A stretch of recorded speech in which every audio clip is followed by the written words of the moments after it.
Hello everyone, welcome to Notebook.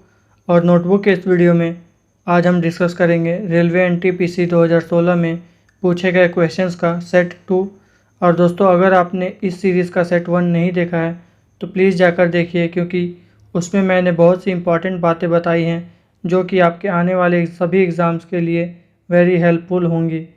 और उस video का लिंक मैंने डिस्क्रिप्शन बॉक्स में और ऊपर आई बटन में दे दिया है। इसके अलावा आप लोग इन क्लासेस को टेस्ट की तरह भी देख सकते हैं और अपना स्कोर कमेंट बॉक्स में कर सकते हैं। और हर क्वेश्चन से रिलेटेड इम्पॉर्टेंट फैक्ट भी मैं आपको बताऊंगा, तो आप प्लीज़ वीडियो को ध्यान से देखें। तो चलिए दोस्तों, शुरू करते हैं क्लास को। और दोस्तों, अगर आप इस चैनल पर नए हैं तो सब्सक्राइब करके बेल आइकन प्रेस कर दीजिए, ताकि मेरे सभी आने वाली वीडियोस की नोटिफिकेशन आपको मिल सके। तो जैसा कि दोस्तों आप स्क्रीन के ऊपर देख सकते हैं कि जो भी क्वेश्चन सभी हम इस क्लास में डिस्कस करेंगे वो सभी क्वेश्चंस 28 मार्च 2016 के शिफ्ट 2 में पूछे गए थे। तो चलिए दोस्तों, शुरू करते हैं क्लास को। तो दोस्तों, पहला क्वेश्चन है, सर्वाधिक ऑस्कर पुरस्कार जीतने वाले पुरुष रिकॉर्ड किसके नाम पर है? तो इसका राइट आंसर है option A, Walt Disney. Walt Disney को फ्रेंड्स वर्ल्ड में सबसे ज़्यादा ऑस्कर अवार्ड मिले हैं, और ये यूएसए के महान राइटर और प्रोड्यूसर हैं। इन्होंने बहुत सारी कार्टून मूवीज़ बनाई हैं, जिसके कारण इन्हें ऑस्कर अवार्ड मिला है। दोस्तों, बचपन में जो हमने डोनाल्ड डक और मिकी माउस जैसी कार्टून्स देखी थी वो इनके द्वारा ही बनाई गई थी। ठीक है दोस्तों, और जो ऑस्कर अवार्ड है यह अमेरिका द्वारा 1958 से दिया जा रहा है। और दोस्तों, इस साल 2020 में फिल्म पैरासाइट को ऑस्कर अवार्ड मिला है। ठीक है दोस्तों, और जो ऑस्कर अवार्ड है यह फिल्म क्षेत्र में दिया जाने वाला सबसे बड़ा अवार्ड है। ठीक है, चलिए देखते हैं अब हमारा नेक्स्ट क्वेश्चन क्या है। तो दोस्तों, सेकंड क्वेश्चन है, पद्मश्री से सम्मानित किए जाने वाले पहले हॉकी खिलाड़ी कौन थे? तो इसका राइट आंसर है option B, Balbir Singh senior. Balbir Singh senior hockey के महान प्लेयर हैं और इन्हें 1957 में पद्मश्री से सम्मानित किया गया था। इसके अलावा दोस्तों, जो अदर ऑप्शन है, ध्यानचंद और धनराज पिल्ले, इन दोनों का संबंध भी हॉकी खेल से है। और जो ध्यानचंद है, इनके जन्मदिन पर 29 अगस्त को हमारे देश में राष्ट्रीय खेल दिवस मनाया जाता है। ठीक है दोस्तों, और इसके अलावा हॉकी से संबंधित दो फेमस टूर्नामेंट हैं, आगा खां कप और रंगास्वामी कप। ठीक है दोस्तों, चलिए देखते हैं अब हमारा नेक्स्ट क्वेश्चन क्या है। तो दोस्तों, तीसरा क्वेश्चन है, निम्नलिखित में से किससे एथेनॉल प्राप्त किया जा सकता है? तो इसका राइट आंसर है ऑप्शन सी, गन्ना। गन्ने से एथेनॉल प्राप्त किया जा सकता है। देखिए दोस्तों, इस प्रोसेस में क्या होता है, गन्ने के रस को या गन्ने के जूस को एक टैंक में डाल दिया जाता है और फिर उस टैंक में ईस्ट बैक्टीरिया को मिला दिया जाता है और बाद में फर्मेंटेशन प्रोसेस द्वारा एथेनॉल तैयार किया जाता है। ठीक है, फर्मेंटेशन को हिंदी में किण्वन कहा जाता है और इस प्रोसेस द्वारा एथेनॉल तैयार किया जाता है। और कई बार दोस्तों एग्ज़ाम में एथेनॉल का केमिकल फार्मूला भी पूछ लिया जाता है। तो इसका केमिकल फार्मूला C2H5OH होता है और एथेनॉल का यूज़ वाइन और मेडिसिन बनाने में किया जाता है। ठीक है दोस्तों, चलिए देखते हैं अब हमारा नेक्स्ट क्वेश्चन क्या है। तो दोस्तों, क्वेश्चन है, मोटापे को नापने के लिए किसका उपयोग किया जाता है? तो इसका राइट आंसर है ऑप्शन बी, BMI। BMI का full form body mass index होता है। ठीक है दोस्तों, इसी BMI द्वारा किसी व्यक्ति के मोटे या पतले होने का पता चलता है। जैसा कि दोस्तों आप स्क्रीन के ऊपर देख सकते हैं, एक एग्जांपल के तौर पर यदि किसी व्यक्ति का वज़न 90 kg है और हाइट 1.77 मीटर है तो उसका BMI 28.7 आ रहा है और फार्मूला है वेट अपॉन हाइट स्क्वायर। ठीक है दोस्तों, तो इस फार्मूला से आप किसी भी व्यक्ति का BMI निकाल सकते हैं और नीचे चार्ट में दिखाया जा रहा है कि कितना BMI होना हेल्दी है और कितना अनहेल्दी। ठीक है, चलिए देखते हैं अब हमारा नेक्स्ट क्वेश्चन क्या है। तो दोस्तों, क्वेश्चन है, लीवर पर कौन सा बिंदु है जो अपने स्थान पर स्थिर रहता है? तो इसका राइट आंसर है ऑप्शन सी, फलक्रम।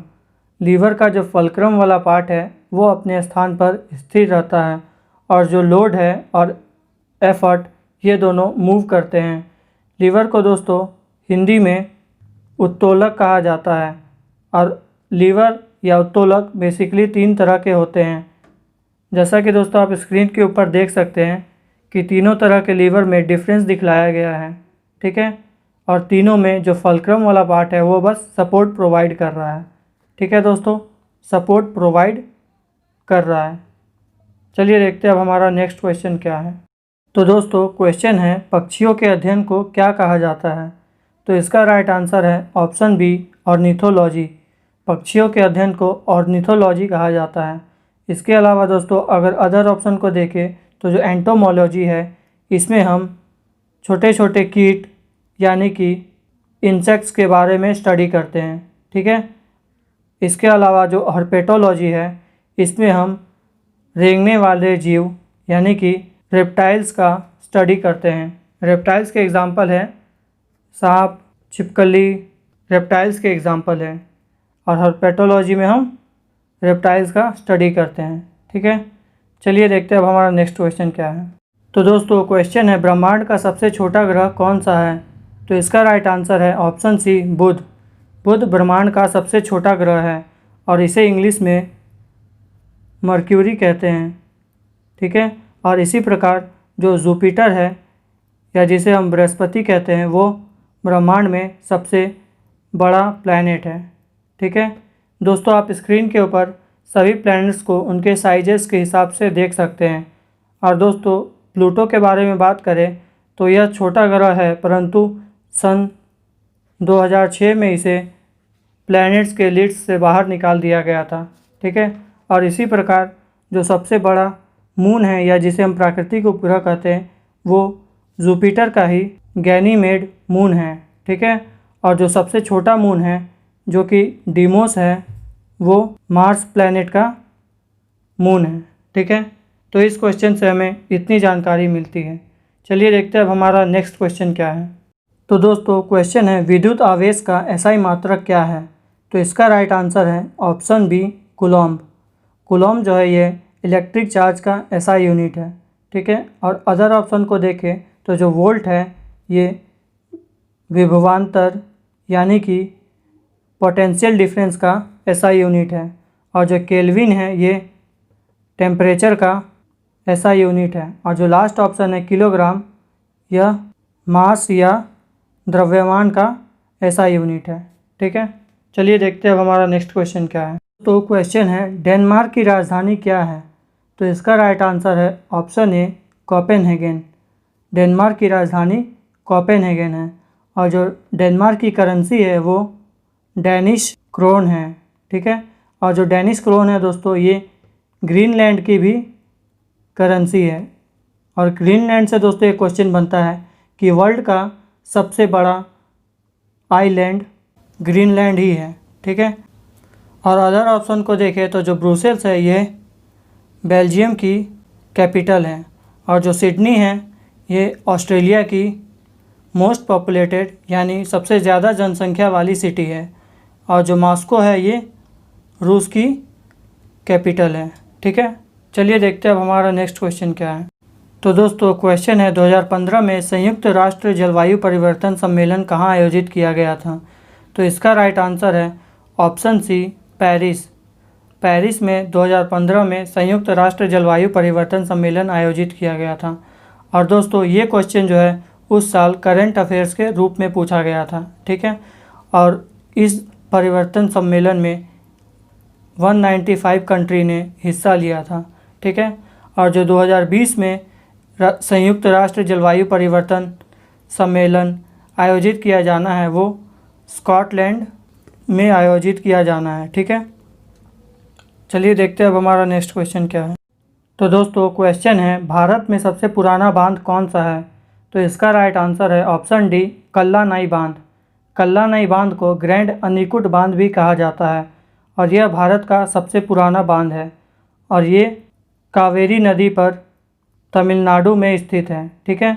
और दोस्तों अदर ऑप्शन को देखें तो जो अलमाटी और नागार्जुन बांध है ये दोनों कृष्णा नदी के ऊपर स्थित है, ठीक है। और जो इंदिरा सागर बांध है ये सतलज नदी के ऊपर स्थित है, ठीक है। चलिए देखते हैं अब हमारा नेक्स्ट क्वेश्चन क्या है। तो दोस्तों क्वेश्चन है 2018 के शीतकालीन ओलंपिक खेल कहाँ आयोजित होंगे। तो देखिए दोस्तों, ये क्वेश्चन भी उस समय करंट अफेयर्स के रूप में पूछे गए थे। तो इसका राइट आंसर है ऑप्शन बी, प्योंगचांग। प्योंगचांग में 2018 के शीतकालीन ओलंपिक खेले गए थे और यह साउथ कोरिया की एक सिटी है। यहाँ पर 2018 के शीतकालीन ओलंपिक खेले गए थे, ठीक है। और दोस्तों 2022 के विंटर ओलंपिक्स है यह चीन के बीजिंग शहर में आयोजित किए जाएंगे। दोस्तों समर ओलंपिक्स की तरह ही विंटर ओलंपिक्स भी हर 4 साल में आयोजित किए जाते हैं। और जो समर ओलंपिक्स है 2020 वो टोक्यो में आयोजित किए जाने थे, परंतु कोविड-19 के वजह से अब यह समर ओलंपिक 2021 में आयोजित किए जाएंगे, ठीक है। चलिए देखते हैं दोस्तों हमारा नेक्स्ट क्वेश्चन क्या है। तो दोस्तों क्वेश्चन है, पानी के अंदर की वस्तुओं का पता लगाने के लिए किस यंत्र का उपयोग किया जाता है। तो इसका राइट आंसर है ऑप्शन सी, सोनार। सोनार का उपयोग पानी के अंदर की वस्तुओं का पता लगाने के लिए किया जाता है, ठीक है। और सोनार का full form sound navigation and ranging होता है, ठीक है। जैसा कि दोस्तों आप स्क्रीन के ऊपर देख सकते हैं कि ये काम कैसे करता है। दोस्तों इसमें क्या होता है कि सोनार से एक साउंड वेव निकलती है और समुद्र के नीचे के जो भी वस्तु है उससे टकराकर वापस शिप की ओर आती है और इस प्रोसेस द्वारा समुद्र के अंदर के वस्तुओं का पता लगाया जाता है, ठीक है दोस्तों। और इसके अलावा जो लेज़र है इसका full form light amplification by stimulated emission of radiation होता है, ठीक है। और जो अदर ऑप्शन है रडार, इसका यूज़ एयरक्राफ्ट में डायरेक्शंस का पता लगाने के लिए किया जाता है, ठीक है। चलिए देखते हैं अब हमारा नेक्स्ट क्वेश्चन क्या है। तो दोस्तों क्वेश्चन है, स्वतंत्र भारत के पहले गवर्नर जनरल कौन थे। तो इसका राइट आंसर है option B, Lord Mountbatten. Lord Mountbatten स्वतंत्र भारत के पहले गवर्नर जनरल थे। और जो श्री राजगोपालाचारी है यह स्वतंत्र भारत के पहले भारतीय गवर्नर जनरल थे, ठीक है दोस्तों। दोनों क्वेश्चंस अलग हैं। जो लॉर्ड माउंटबेटन है यह स्वतंत्र भारत के पहले गवर्नर थे और जो राजगोपालाचारी है यह स्वतंत्र भारत के पहले भारतीय गवर्नर जनरल थे, ठीक है। और जो राजेंद्र प्रसाद थे ये भारत के पहले राष्ट्रपति थे, ठीक है। चलिए देखते हैं अब हमारा नेक्स्ट क्वेश्चन क्या है। तो दोस्तों क्वेश्चन है, अंतरिक्ष में जाने वाले पहले कुत्ते का क्या नाम था। तो इसका राइट आंसर है ऑप्शन बी, लाइका। लाइका को सन 1957 में जापान कंट्री द्वारा स्पेस में भेजा गया था और इसे स्पुतनिक 2 सैटेलाइट द्वारा स्पेस में भेजा गया था और इस सैटेलाइट में कुछ टेक्निकल फेलियर के कारण लाइका की डेथ मिशन के दौरान ही हो गई थी, ठीक है। चलिए देखते हैं अब हमारा नेक्स्ट क्वेश्चन क्या है। तो दोस्तों क्वेश्चन है, विटामिन ए की कमी से कौन सा रोग होता है। तो इसका राइट आंसर है ऑप्शन ए, रतौंधी। विटामिन ए की कमी से रतौंधी होता है और जिसे हम इंग्लिश में नाइट ब्लाइंडनेस कहते हैं, ठीक है। और अदर ऑप्शन को देखें तो जो बेरी है यह विटामिन बी की कमी से होने वाला रोग है और यह एक दिमागी बीमारी है, ठीक है। और जो ऑप्शन सी है एनीमिया, यह ब्लड में आयरन की कमी होने के वजह से होता है, ठीक है। और जो लास्ट ऑप्शन है टीबी, यह हमारे शरीर में ट्यूबरकुलोसिस बैक्टीरिया के कारण हमारे लंग्स को इफ़ेक्ट करता है, ठीक है। लंग्स यानी फेफड़े को इफ़ेक्ट करता है। चलिए देखते हैं अब हमारा नेक्स्ट क्वेश्चन क्या है। तो दोस्तों क्वेश्चन है, भारतीय संविधान में कितने मौलिक अधिकारों का उल्लेख किया गया है। तो इसका राइट आंसर है ऑप्शन ए, 6।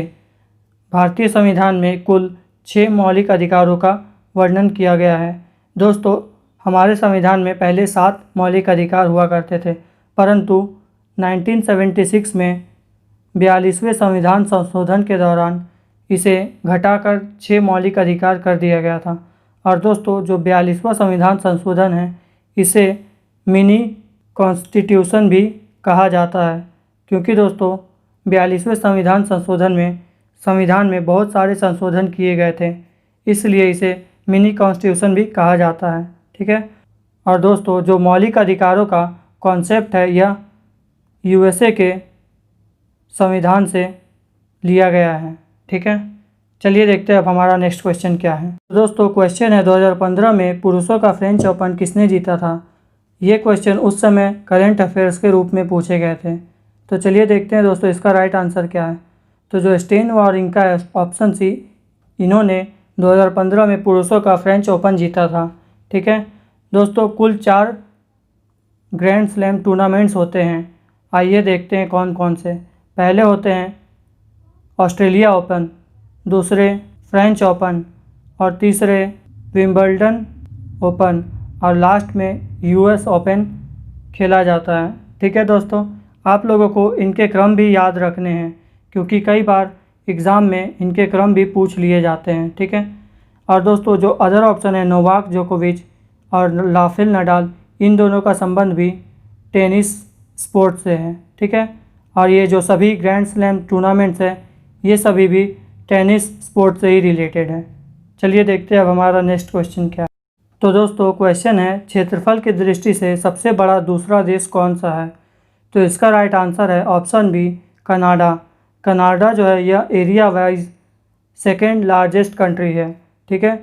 और जो रूस है यह area wise first largest country है। ठीक है। और जो भारत है यह एरिया वाइज 7th पोजीशन पर आता है। ठीक है दोस्तों। और इसके अलावा जो सबसे छोटी कंट्री है उसका नाम वेटिकन सिटी है। इसकी एरिया लगभग 1 किलोमीटर से भी कम है। ठीक है। चलिए देखते हैं दोस्तों हमारा नेक्स्ट क्वेश्चन क्या है। तो दोस्तों क्वेश्चन है द्रविड़ मुत्तेर कझगम यानी कि डीएमके की स्थापना किसने की थी। तो इसका राइट आंसर है option C, CN Annadurai. CN Annadurai ने डीएमके की स्थापना की थी। दोस्तों जो डीएमके है यह तमिलनाडु की एक फेमस पॉलिटिकल पार्टी है। ठीक है। और इसका स्थापना CN अन्नादुराई ने की थी। और दोस्तों जो M करुणानिधि है यह लगभग 2 दशक तक तमिलनाडु के CM पद पर रह चुके हैं। ठीक है।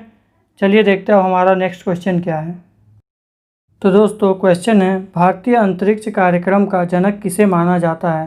ठीक है। तो इसका राइट आंसर है ऑप्शन बी, विक्रम साराभाई।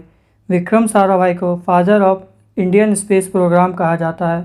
और जो विक्रम साराभाई स्पेस सेंटर है यह त्रिवेंद्रम केरला में स्थित है।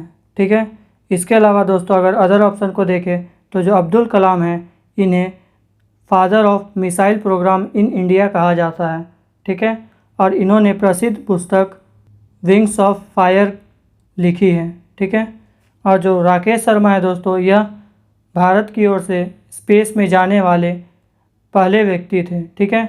और जो लास्ट ऑप्शन है होमी भाभा, इन्हें भारत में फादर ऑफ न्यूक्लियर प्रोग्राम कहा जाता है।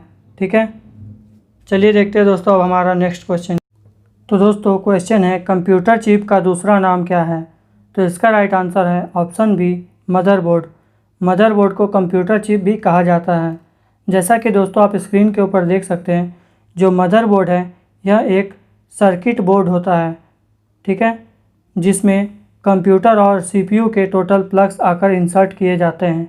और जो अदर ऑप्शन है माइक्रोफोन, इसका यूज़ मोबाइल और कंप्यूटर्स में एक्टिविटीज़ और इंफॉर्मेशन को ट्रैक करने में किया जाता है। ठीक है। और जो CPU है यह कंप्यूटर का मेन प्रोसेसिंग यूनिट है। हम लोग कंप्यूटर में जो भी इनपुट डालते हैं वो जाकर CPU में ही प्रोसेस होता है। ठीक है। चलिए देखते हैं अब हमारा नेक्स्ट क्वेश्चन क्या है। तो दोस्तों क्वेश्चन है किस देश का स्वतंत्रता दिवस 4 जनवरी को मनाया जाता है। तो इसका राइट आंसर है ऑप्शन बी, म्यांमार। म्यांमार का स्वतंत्रता दिवस 4 जनवरी को मनाया जाता है। इसके अलावा अदर ऑप्शन को देखें तो जो पाकिस्तान है इसका स्वतंत्रता दिवस 14 अगस्त को यानी कि भारत के स्वतंत्रता दिवस से ठीक एक दिन पहले मनाया जाता है। और जो मलेशिया है इसका स्वतंत्रता दिवस 31 अगस्त को मनाया जाता है। और जो लास्ट ऑप्शन है श्रीलंका, इसका स्वतंत्रता दिवस 4 फरवरी को मनाया जाता है। ठीक है, चलिए देखते हैं अब हमारा नेक्स्ट क्वेश्चन क्या है। तो दोस्तों क्वेश्चन है, किस ग्रह के एक चंद्रमा का नाम गैनीमेड है। दोस्तों हमने पिछले क्वेश्चन में भी गैनीमेड के बारे में डिस्कस किया था। तो इसका राइट आंसर है ऑप्शन ए बृहस्पति। बृहस्पति जो है यह सोलर सिस्टम का सबसे बड़ा प्लैनेट है और जो गैनीमेड है यह सोलर सिस्टम का बिगेस्ट मून है, या जिसे हम नेचुरल सैटेलाइट भी कहते हैं। ठीक है, और दोस्तों इसके अलावा जो सबसे छोटा मून है वो डीमोस है, जो कि मंगल ग्रह का एक नेचुरल सैटेलाइट है। और जो शुक्र और बुध है दोस्तों, इनके कोई भी मून्स नहीं हैं। ठीक है, और जो लास्ट ऑप्शन है शनि, इसके टोटल 82 मून्स है। और सोलर सिस्टम में किसी भी इंडिविजुअल प्लैनेट के सबसे ज़्यादा जो मून है वो शनि के ही है, जो कि 82 है। ठीक है, चलिए देखते हैं अब हमारा नेक्स्ट क्वेश्चन क्या है। तो दोस्तों क्वेश्चन है, AQI से क्या अभिप्राय है, यानी AQI का क्या मतलब होता है। तो इसका राइट आंसर है option B air quality index. Air quality index दोस्तों एयर में पॉल्यूशन या डस्ट की मात्रा को दर्शाता है। जैसा कि दोस्तों आप पिक्चर में देख सकते हैं, different stages of air quality index. AQI अगर 100 से नीचे है तो यह हमारे लिए हेल्दी रहेगा, लेकिन अगर जैसे जैसे AQI 100 से ऊपर जाता है तो यह हमारे लिए और एटमॉस्फेयर के लिए हानिकारक साबित हो सकता है। ठीक है, चलिए देखते हैं अब हमारा नेक्स्ट क्वेश्चन क्या है। तो दोस्तों क्वेश्चन है, खो खो के प्रत्येक टीम में कितने खिलाड़ी होते हैं। तो इसका राइट आंसर है ऑप्शन बी 9। खो खो के प्रत्येक टीम में 9 खिलाड़ी होते हैं। दोस्तों मैं आपको खेल और उनके खिलाड़ियों की संख्या के लिए एक ट्रिक बताता हूं, जो कि शायद आपने कभी पढ़ी होगी। ठीक है, तो दोस्तों ट्रिक है, P4 बास्केटबॉल वाली ने जिम खोला। तो दोस्तों जो P4 है यह पोलो खेल को शो कर रहा है, जिसमें कि 4 प्लेयर्स होते हैं। और जो बास्केटबॉल है इसमें प्रत्येक टीम में 5 प्लेयर्स होते हैं। और जो वॉलीबॉल है इसमें प्रत्येक टीम में 6 खिलाड़ी होते हैं। और जो नेटबॉल है नेटबॉल, इसमें प्रत्येक टीम में 7 खिलाड़ी होते हैं। और जिम्नास्टिक में 8, और जो लास्ट में है खो खो, इसमें प्रत्येक टीम में 9 खिलाड़ी होते हैं। ठीक है दोस्तों, इन्हें आप क्रम वाइज याद रख सकते हैं, 5, 6, 7, 8, 9, 10। ठीक है, और इसके अलावा दोस्तों किसी भी टीम में जो सबसे ज़्यादा खिलाड़ी है वो रग्बी फुटबॉल में होते हैं। ठीक है, रग्बी फुटबॉल में प्रत्येक टीम में 15 खिलाड़ी होते हैं। चलिए देखते हैं अब हमारा नेक्स्ट क्वेश्चन क्या है। तो दोस्तों क्वेश्चन है, इंटरनेशनल योगा डे कब मनाया जाता है। तो इसका राइट आंसर है ऑप्शन बी 21 जून। 21 जून को इंटरनेशनल योगा डे मनाया जाता है। दोस्तों यह 2015 से पहले नहीं मनाया जाता था, परंतु 2015 में प्रधानमंत्री नरेंद्र मोदी द्वारा UN को रिक्वेस्ट किया गया और उसके बाद 2015 21 जून से इंटरनेशनल योगा डे बनाया जा रहा है। ठीक है, और जो UN है इसका हेडक्वार्टर न्यूयॉर्क में स्थित है। ठीक है, चलिए देखते हैं अब हमारा नेक्स्ट क्वेश्चन क्या है। तो दोस्तों क्वेश्चन है, लोकसभा के पहले अध्यक्ष कौन थे। तो इसका राइट आंसर है option A GV Mavalankar. GV Mavalankar Lok Sabha के पहले अध्यक्ष थे। और इसी तरह जो S राधाकृष्णन है यह भारत में राज्यसभा के पहले अध्यक्ष थे। ठीक है, देखिए दोस्तों हमारे देश में क्या होता है, जो देश का उपराष्ट्रपति होता है वही देश का राज्यसभा अध्यक्ष भी होता है। ठीक है, तो वर्तमान में हमारे देश में जो राज्यसभा अध्यक्ष है वो M वेंकैया नायडू जी हैं। ठीक है, और जो वर्तमान में लोकसभा अध्यक्ष है वो ओम बिरला जी हैं। ठीक है, तो चलिए देखते हैं दोस्तों हमारा अगला क्वेश्चन क्या है। तो दोस्तों क्वेश्चन है, पोलियो के टीके की खोज किसने की थी। तो इसका राइट आंसर है option B John E Salk. John E Salk ने सन 1950 में पोलियो के टीके की खोज की थी। दोस्तों जो पोलियो है वह एक वायरल डिजीज़ है, यानी कि वायरस द्वारा होने वाला रोग है और इसमें हमारे नर्वस सिस्टम को इफ़ेक्ट होता है। ठीक है, और इसके अलावा जो अदर ऑप्शन है मैरी क्यूरी, इन्होंने रेडियम तत्व की खोज की थी। ठीक है, और जो लुई पास्चर है इन्होंने पॉस्चराइजेशन प्रोसेस की खोज की थी। ठीक है, लुई पास्चर ने पॉस्चराइजेशन प्रोसेस की खोज की थी। ठीक है, चलिए देखते हैं अब हमारा नेक्स्ट क्वेश्चन क्या है। तो दोस्तों क्वेश्चन है, गौतम बुद्ध को ज्ञान की प्राप्ति कहाँ हुई थी? तो इसका राइट आंसर है ऑप्शन ए, बोध गया। गौतम बुद्ध को बोध गया में पीपल के पेड़ के नीचे ज्ञान की प्राप्ति हुई थी। ठीक है, इसके अलावा अदर ऑप्शन को देखें तो जो लुम्बिनी है यह नेपाल में है और यहीं पर गौतम बुद्ध का जन्म हुआ था और कुशीनगर में गौतम बुद्ध की मृत्यु हुई थी और जो गौतम बुद्ध की मृत्यु को महापरिनिर्वाण कहा जाता है। ठीक है, और इसके अलावा गौतम बुद्ध के बचपन का नाम सिद्धार्थ था। तो इस क्वेश्चन से हमें इतनी जानकारी मिलती है। चलिए देखते हैं अब हमारा नेक्स्ट क्वेश्चन क्या है। तो दोस्तों क्वेश्चन है, इस ब्रह्मांड में दूसरा प्रचुर मात्रा में सर्वाधिक तत्व कौन सा है? तो इसका राइट आंसर है ऑप्शन बी, हीलियम। और जो ब्रह्मांड में पहला सबसे ज़्यादा मात्रा में पाए जाने वाला तत्व है वो हाइड्रोजन है। ठीक है, और इसके अलावा जो नाइट्रोजन है दोस्तों यह एटमॉस्फेयर में सबसे ज़्यादा पाया जाने वाला गैस है। ठीक है, और दूसरा सबसे ज़्यादा पाया जाने वाला गैस है ऑक्सीजन।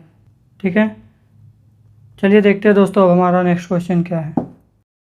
तो दोस्तों क्वेश्चन है, किस देश ने यूएसए को स्टैचू ऑफ लिबर्टी भेंट की थी? तो इसका राइट आंसर है ऑप्शन बी, फ्रांस। फ्रांस ने यूएसए को स्टैचू ऑफ लिबर्टी भेंट की थी। एक्चुअली फ्रेंड्स, फ्रांस ने अमेरिका को आज़ाद करने में हेल्प किया था। इसके बाद 4 जुलाई 1776 को अमेरिका को आज़ादी मिली और इसी खुशी में फ्रांस ने अमेरिका को स्टैचू ऑफ लिबर्टी भेंट की थी। और जो स्टैचू ऑफ लिबर्टी है यह न्यूयॉर्क में स्थित है और इसकी हाइट 93 मीटर है। ठीक है, चलिए देखते हैं अब हमारा नेक्स्ट क्वेश्चन क्या है। तो दोस्तों क्वेश्चन है, एशियाई खेलों में स्वर्ण पदक जीतने वाली पहली भारतीय महिला खिलाड़ी कौन थी? तो इसका राइट आंसर है ऑप्शन सी, कमलजीत सिंधु। कमलजीत सिंधु एक एथलीट है और इन्हें सन 1970 में एशियन गेम्स में गोल्ड मिला था। ठीक है, और उसके बाद 1971 में इन्हें पद्मश्री से भी नवाजा गया था। ठीक है, और दोस्तों इसके अलावा जो फर्स्ट एशियन गेम्स हैं वो 1951 में नई दिल्ली में आयोजित किए गए थे। ठीक है, चलिए देखते हैं अब हमारा नेक्स्ट क्वेश्चन क्या है। तो दोस्तों क्वेश्चन है, रविन्द्रनाथ टैगोर को किस वर्ष नोबेल पुरस्कार से सम्मानित किया गया था? तो इसका राइट आंसर है ऑप्शन सी, 1913।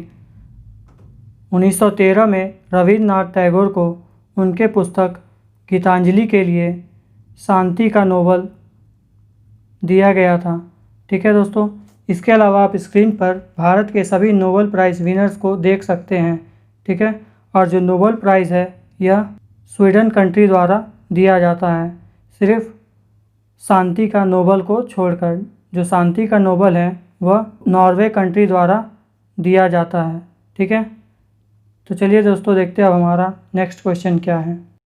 तो दोस्तों आज का हमारा लास्ट क्वेश्चन है, अजंता एवं एलोरा की गुफाएं किस राज्य में स्थित है? तो इसका राइट आंसर है ऑप्शन बी, महाराष्ट्र। महाराष्ट्र के औरंगाबाद ज़िले में अजंता एवं एलोरा की गुफाएं स्थित है और इन्हें सन 1983 में वर्ल्ड हेरिटेज साइट डिक्लेयर किया गया था। ठीक है, और जो अजंता एवं एलोरा की गुफाएं हैं यह बौद्ध धर्म से संबंधित है। यहाँ पर बौद्ध धर्म से संबंधित कई पेंटिंग्स और डिज़ाइंस देखने को मिलते हैं। तो दोस्तों आज की क्लास को हम यहीं समाप्त करते हैं और नेक्स्ट क्लास में हम सेट 3 को डिस्कस करेंगे। ठीक है, और दोस्तों मैं आप लोगों को फिर से कहूँगा कि अगर आपने अभी इस सीरीज़ की सेट 1 को नहीं देखा है तो जाकर ज़रूर देखिए। लिंक आपको डिस्क्रिप्शन बॉक्स में और ऊपर आई बटन में मिल जाएंगे, क्योंकि दोस्तों मैंने उस वीडियो में आपके एग्ज़ाम रिगार्डिंग बहुत सी इंपॉर्टेंट बातें बताई हैं और आई होप दोस्तों आप लोगों को इन क्लासेस में पिक्चर्स के थ्रू क्वेश्चंस अच्छे से क्लियर हो रही होंगी और आप अच्छे से समझ पा रहे होंगे। ठीक है, और डिस्कशन के थ्रू हम ज़्यादा से ज़्यादा क्वेश्चंस सॉल्व कर रहे हैं। तो दोस्तों अगर आप लोगों को क्लास से रिलेटेड कुछ डाउट है तो आप कमेंट बॉक्स में ज़रूर लिखिए। और दोस्तों, अगर आप लोगों को क्लास पसंद आ रही है तो प्लीज़ चैनल को सब्सक्राइब करके बेल आइकन प्रेस कर दीजिए ताकि मेरे सभी आने वाले वीडियोस की नोटिफिकेशन आपको मिल सके। और दोस्तों, वीडियो को शेयर ज़रूर करें। तो चलिए मिलते हैं नेक्स्ट क्लास में, तब तक के लिए thank you and God bless you all.